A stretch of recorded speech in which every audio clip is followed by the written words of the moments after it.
आता पाहूया टॉप 9 महत्त्वाच्या बातम्या। ईपीएफओच्या सभासदांना त्यांच्या खात्यातील रक्कम थेट स्वतःच्या बँक खात्यात वळती करण्यात येणार आहे। ईपीएफओकडून एप्रिल महिन्यात नवीन मोबाईल ॲप लॉन्च करण्यात येणार आहे। यवतमाळमध्ये लाडकी बहीण योजनेत घोटाळा, 516 पुरुषांनी योजनेचा लाभ घेतल्याचं उघड, महिला बालविकास विभागाकडून शोध सुरू।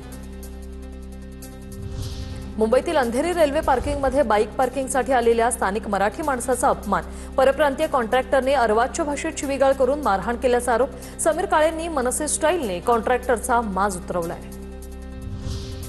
हापूस आंबा 6,000 रुपये डझन, सध्या बाजारात तुरळक आवक, पोषक वातावरणामुळे हापूस आंब्याचं उत्पादन चांगलं होण्याची शक्यता, महिनाभरापासून बाजारात तुरळक प्रमाणात हापूस आंब्याची आवक सुरू। राज्यात आजपासून 12वीच्या परीक्षा, जवळपास 95% परीक्षा केंद्रावर विद्यार्थी सीसीटीव्हीच्या निगराणीत परीक्षा देणार। सीसीटीव्ही नसलेल्या 172 परीक्षा केंद्रांवर कर्मचाऱ्यांची अदलाबदली। मुंबईचे माजी पोलीस आयुक्त परमबीर सिंह यांची लीलावती रुग्णालयाच्या कार्यकारी संचालक पदावरून हकलपट्टी, लाचखोरी आणि धमक्यांचे परमबीर सिंह यांच्यावर आरोप।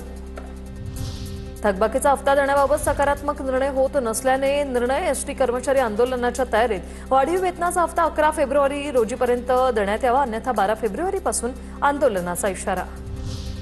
जळगावच्या सराफा बाजारात सोन्याच्या आणि चांदीच्या दरात घसरण, सोन्याच्या दरात 200 रुपयांची तर चांदीच्या दरात 2,000 रुपयांची घसरण। सोन्याचे दर जीएसटीसह 1,60,474 रुपयांवर पोहोचले।